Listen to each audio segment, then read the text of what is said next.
Muitos empresários estão entrando na tendência de contratar seus funcionários como pessoa jurídica, mas será que eles estão fazendo isso da maneira correta?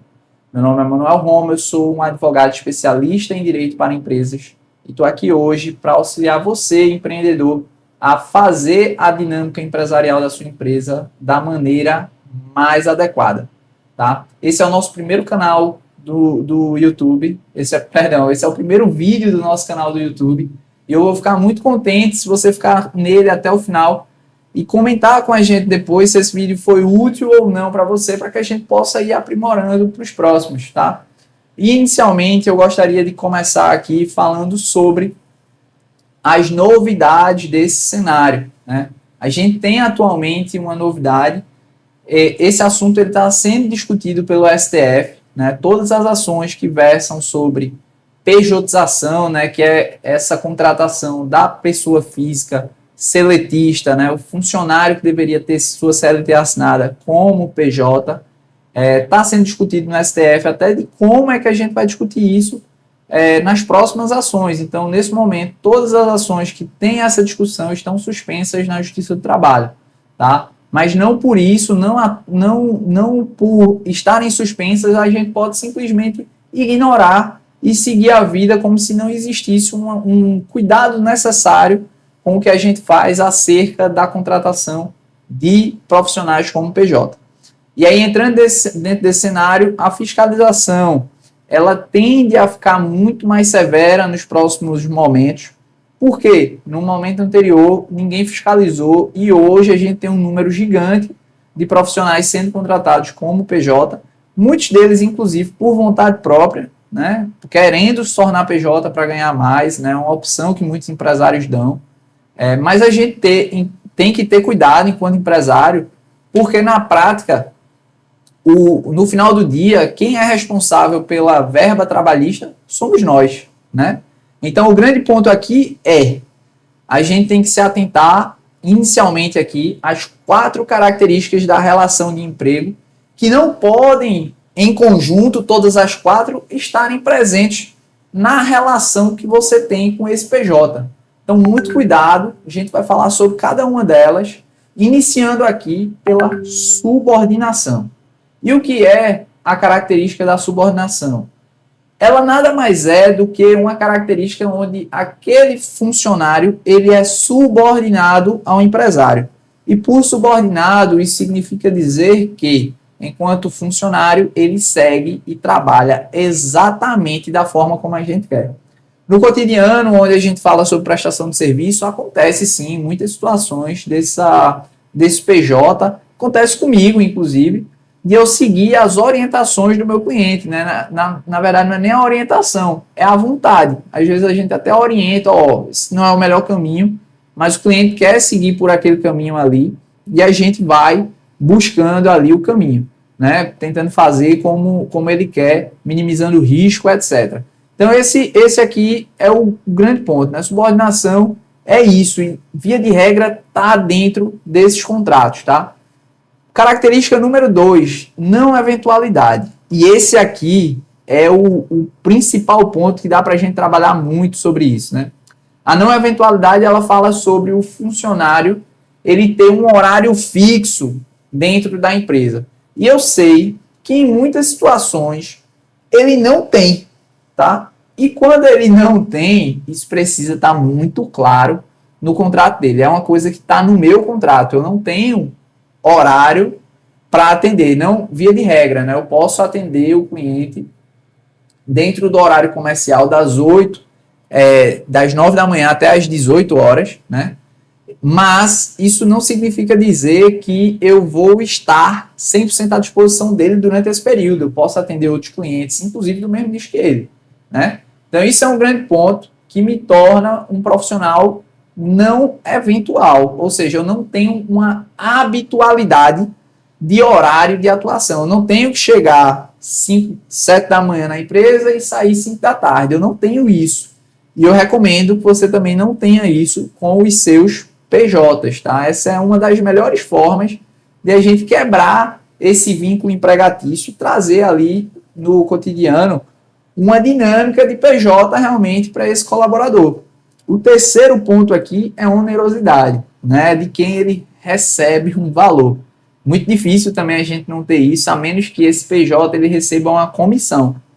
100% plausível aí para um segmento de onde o vendedor, por exemplo, ele atua somente com base em comissão. É show de bola para vendedor, para representante comercial, né, um contrato mais robusto, mais seguro, que funciona demais nesse segmento, onde a gente tira essa onerosidade, ou seja, eu não pago um salário para ele enquanto empresário, né? Eu pago só o que ele produz, uma comissão sobre o que ele produz, e aí eu tiro a subordinação, a onerosidade, perdão, porque a onerosidade ela é onde o empregador ele tem uma obrigação de remunerar, e aqui é diferente. Quando eu trago esse PJ para uma seara em que ele ganha o quanto ele produz, ele perde onerosidade. Isso em muitos contratos é viável, em outros não, né? Então, e por fim, o quarto, mas não menos importante, é a pessoalidade, tá? Pessoalidade é uma característica onde ele pessoalmente precisa estar naquela empresa, né? É ele quem presta o serviço e é ele quem no final do dia tem que fazer as entregas, tem que estar ali, às vezes até pede para bater ponto. Empresário, pelo amor de Deus. PJ é PJ, ele não bate ponto, tá? Ele não bate ponto. Para de controlar dessa forma. Se você quer controlar dessa maneira, contrata um CLT que é melhor, certo? Então essas são as 4 características aí da relação de emprego que, quando as 4 juntas, sem exceção, estão presentes, o empregador, o empresário, ele está ali como empregador e não como contratante de um PJ. A diferença, a consequência, é basicamente que se esse empregado, se esse PJ entra com uma ação na justiça pedindo reconhecimento da existência de um vínculo e a nulidade do contrato de trabalho, se as 4 características estão presentes, ele muito provavelmente vai conseguir a concessão de um direito na justiça do trabalho. Então esse é o grande cuidado, inicialmente aqui, que a gente precisa ter com quem está trabalhando em nossa empresa, certo? Então, analisado esse ponto, né, das 4 características, eu quero conversar com vocês sobre o seguinte, o que a gente não pode fazer, em hipótese alguma, para fins de desvincular, de desfazer aí essas características do vínculo empregatício. Primeiro ponto aqui é o controle de horário e ponto, como eu já comentei. Cara, PJ não tem hora para sair e não tem hora para ir embora, né? PJ é PJ, ele é autônomo e a gente não pode controlar esse ir e vir dele. Se a gente controla, as chances são grandes de a gente ter reconhecido esse vínculo trabalhista numa ação trabalhista. Isso é um grande prejuízo que muitos empresários estão enfrentando no cotidiano, tá? Então, não controla ponto. Segundo ponto, ordens diretas massivas que, faça dessa forma, de maneira detalhada. Veja, o autônomo, ele tem autonomia de atuar, tá? Não significa que ele vai atuar em desacordo com a vontade do contratante, de forma alguma. Eu não faço isso no escritório. E acredito que você, se presta serviço também não faz. Você não vai, tem uma agência de marketing, vou fazer um anúncio aqui para o meu cliente. Ele está pagando ads, etc. Vou fazer da forma que eu imagino. Não. Você vai fazer de acordo com o objetivo desse cliente. Essa é a prática, né? Então, esse é o cuidado aqui que a gente precisa ter. A gente não diz exatamente o que a pessoa tem que fazer, mas a gente orienta e dá um norte do que a gente quer que seja feito, tá? Exclusividade é um ponto que ele deixa uma dicotomia, né? Tem muitas situações que dá para a gente fazer uma exclusividade, por exemplo, representante comercial. Dá para a gente pedir uma exclusividade de atuação, né? Eu poderia ser, inclusive, um advogado, um escritório de advocacia exclusivo de uma determinada empresa. É algo plenamente possível, tá? Mas é um ponto que eu levanto aqui como ponto de atenção, certo?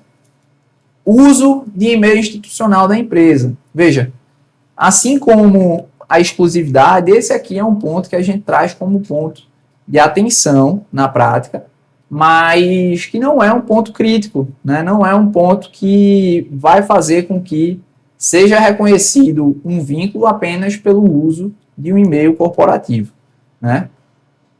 Quarto ponto aqui do que a gente tem que ter cuidado, do que a gente não pode fazer via de regra, é a exigência de comparecimento diário sem liberdade de agenda. Esse aqui é um ponto crucial, tá? Se a gente está exigindo que a pessoa compareça todos os dias à nossa empresa, a gente está correndo um grave risco de ter reconhecido ali o vínculo empregatício na Justiça do Trabalho. E por fim, mas não menos importante, é não permitir que esse prestador ele seja substituído por terceiros. Esse aqui é o grande X da questão. Em muitas situações não vai ter como mesmo, né? Por exemplo, a gente atendeu uma hamburgueria em uma loja que vendem iPhone, né? E aí os contextos são completamente distintos. Na hamburgueria eu tenho um produto barato que se a pessoa some, danifica, etc., meu problema é muito pequeno. E na loja de iPhone eu tenho um produto caro, né? Que se some um iPhone, se ele furta, se ele desaparece com esse aparelho ou com alguns aparelhos, ele me dá um grande prejuízo, né? Então a gente fez um contrato completamente distinto, né? Em um cenário onde a gente está falando do mesmo profissional, que seria um motoboy, né? Para duas empresas diferentes. E dentro desse cenário, apesar de distinto, regras diferentes, a gente fez contratos que não traziam ali um vínculo empregatício. Por quê? Em um deles, na loja de iPhone, o motoboy ele não tinha um horário certo para estar na loja. O que tinha acordado é que a entrega ele deveria fazer no prazo de até 24 horas da compra do cliente, né?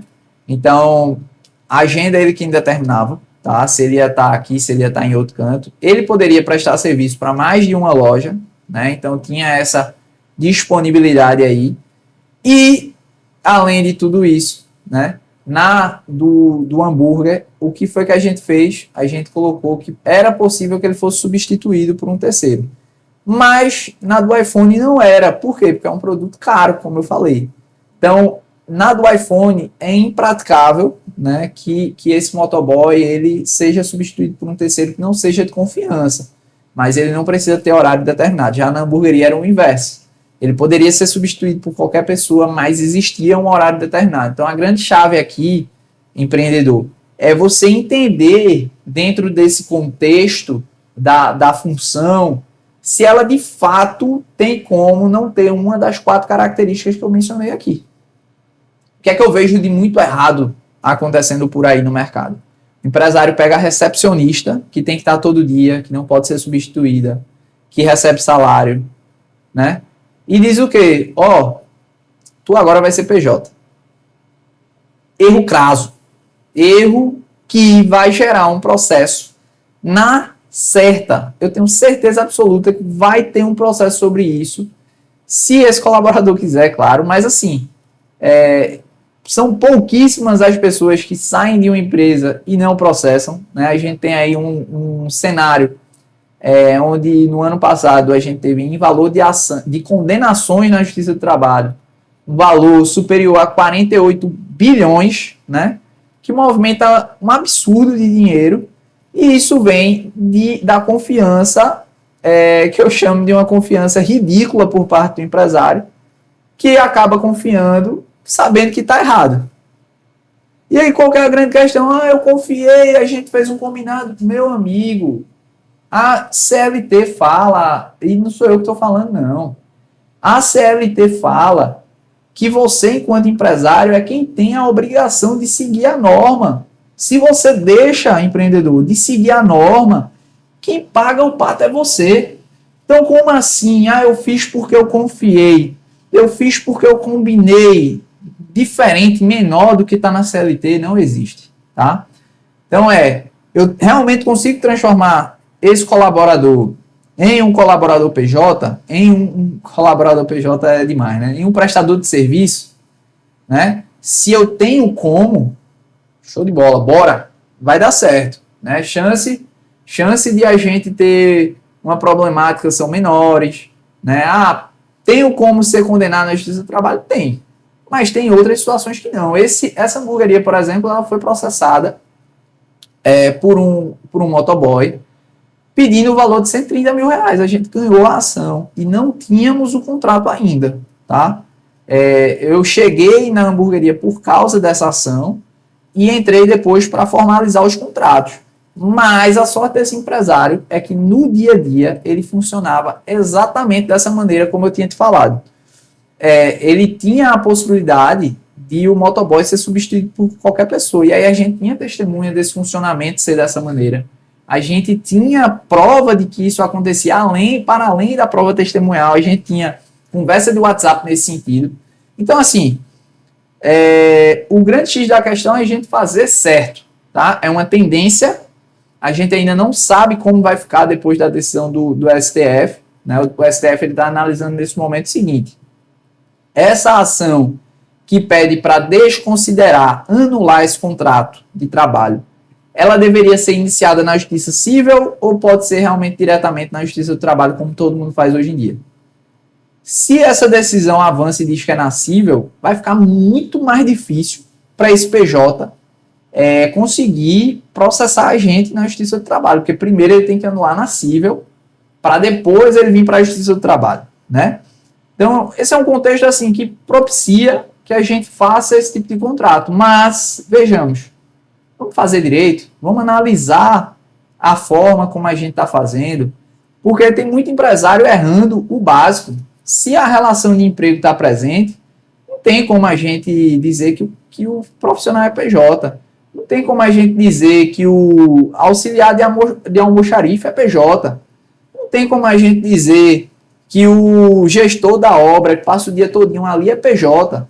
Não tem como a gente dizer que o pedreiro, que passa o dia ali, que tem uma regra de comparecimento, etc., é PJ.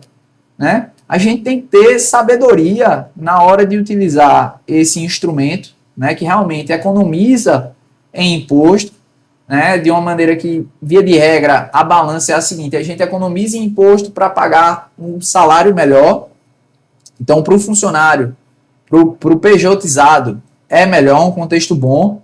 Muitos preferem isso, né, na prática, ali no cotidiano. Mas o que a gente tem que se atentar é com esses cuidados do que a gente não pode fazer, né, na contratação, certo? Então, quando é que faz sentido, na prática, contratar um PJ?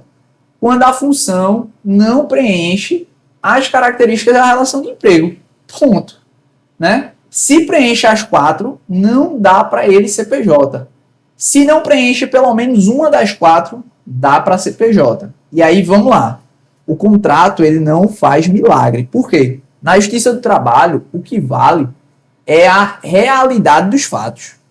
Então, a gente fez um contrato perfeito, mas na prática esse contrato ele não funciona dessa maneira. Pode ter certeza, o processo vem um processo grande, né? Porque todas as verbas trabalhistas elas são calculadas sobre o valor que você pagava por mês. Então, 13º, férias, INSS, FGTS, você pagava mais por mês. Lembre-se disso, né? Você, via de regra, paga mais por mês para esse PJ, né? Para ele ter uma remuneração melhor. Então, quando a gente contrata um PJ que não deveria ser PJ, é muito pior do que se a gente tivesse mantido ele na CLT, né? Com o salário mínimo, né? Com as verbas calculadas sobre o salário mínimo. Então, esse é o grande cuidado que a gente precisa ter no nosso cotidiano. Esse foi o primeiro vídeo aqui do Manuel Roma Advocacia, né? No YouTube. Eu estou muito contente porque é um projeto que eu tenho planos gigantes, né, para ele. E se você gostou desse conteúdo e quer estar por dentro de mais conteúdos como esse, focado no empresário, na proteção do empresário, não só na área trabalhista, como também na parte de registro de marca, na parte de contratos, na parte de direito entre sócios, né, que é o direito societário, na parte de cobrança de dívidas, né, ou seja, direito civil, trabalhista e empresarial, focado 100% no empresário, segue aqui esse canal, se inscreve nele, porque a gente vai postar muito mais conteúdos e pode ter certeza que os próximos serão muito melhores. E com conteúdo tão relevante quanto. Deixa aqui embaixo um comentário para a gente entender se esse vídeo foi explicativo, se ficou claro, para a gente ir melhorando nas próximas.